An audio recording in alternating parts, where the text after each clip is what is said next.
this is JC. Welcome to Missed Again, where every missed shot is a lesson. It's not about perfect play, it's about my struggles and honest progress. Today I'm going to discuss a specific shot that comes up more often than not, and that is a back cut. In fact, you'll see it come up at the end of this practice run. A back cut is cutting the object ball in the opposite direction from what looks natural. It is generally a thin cut. I had a problem, and still do at times, making this type of shot because it is unnatural and it is very easy to under or overcut the shot. It is particularly difficult when the object ball is far from the pocket as the margin of error goes down.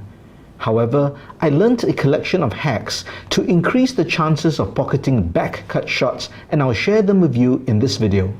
I will discuss 3 common back cut scenarios and how I aim and shoot them. Hopefully, they may be of value to you. If you have any methods of making back cuts consistently, please do share them with everyone in the comments so we can learn. If you like this type of video from me, please give it a thumbs up. And if you like the content in general, please subscribe to the channel and hit that notification bell. It'll really help the channel out with the YouTube algorithm. Thanks a lot. Let's get started. Here we have a back cut setup to make the 2 ball in the corner pocket. To make the 2 ball, you must know where the cue ball must contact the object ball. This is essentially the ghost ball. It is a fairly thin cut and you must be precise. If the object ball is close to the pocket, you have some margin of error.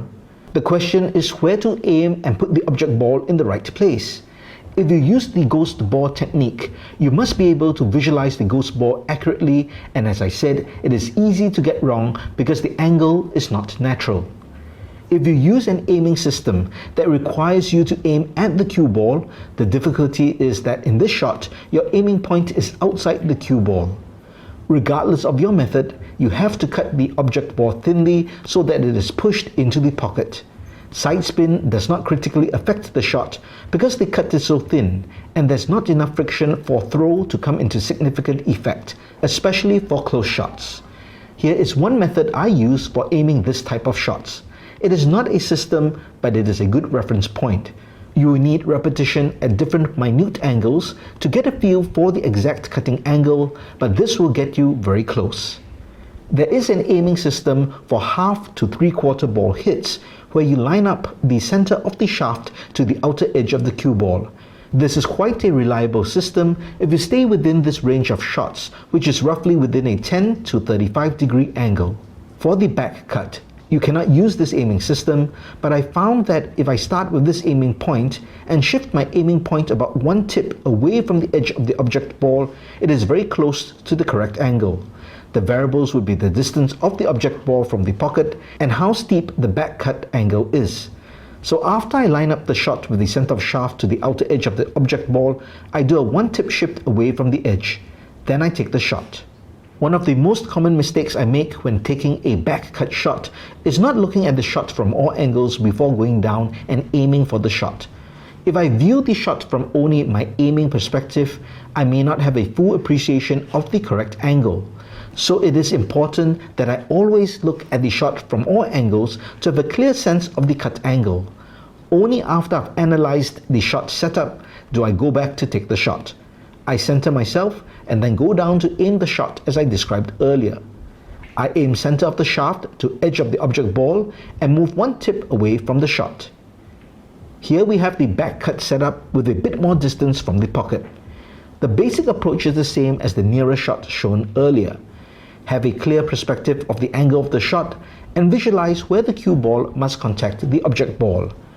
However, one danger for this type of shot is that you have less control of the cue ball, and at angles like this, you must calculate the path of the cue ball so you do not scratch in the opposite corner pocket. At a thin cut like this, it will not follow the 30-degree rule. The angle will be smaller. The best way is to set up the shot multiple times and shoot it to watch the path of the cue ball. Here is one final scenario where the balls are very close and the angle is even steeper. I find these close shots even harder to gauge, especially for back cuts. Here's the hack I use. As always, you must visualize where the cue ball must contact the object ball to pocket it.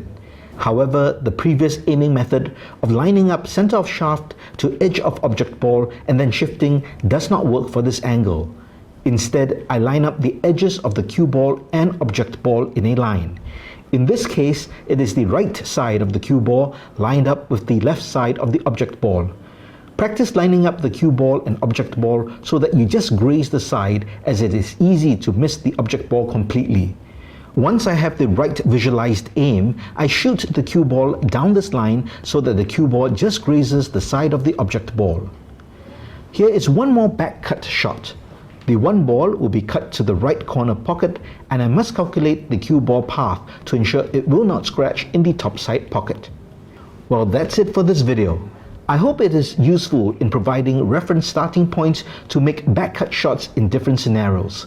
The hacks may or may not work for you, as everyone is different and visualize shots differently. However, try them out if you're struggling with this type of shot and see if it works for you. I think one mental point is to not be intimidated by such shots. If you're intimidated and doubtful of making a shot, the chances of missing it is higher. Just have a good look at the shot from all angles, visualize the ghost ball, and get down on the shot. Use the hacks I shared if they work for you to confirm your aim. Every miss makes us better, so let's grow together. My name is JC. Try not to miss again.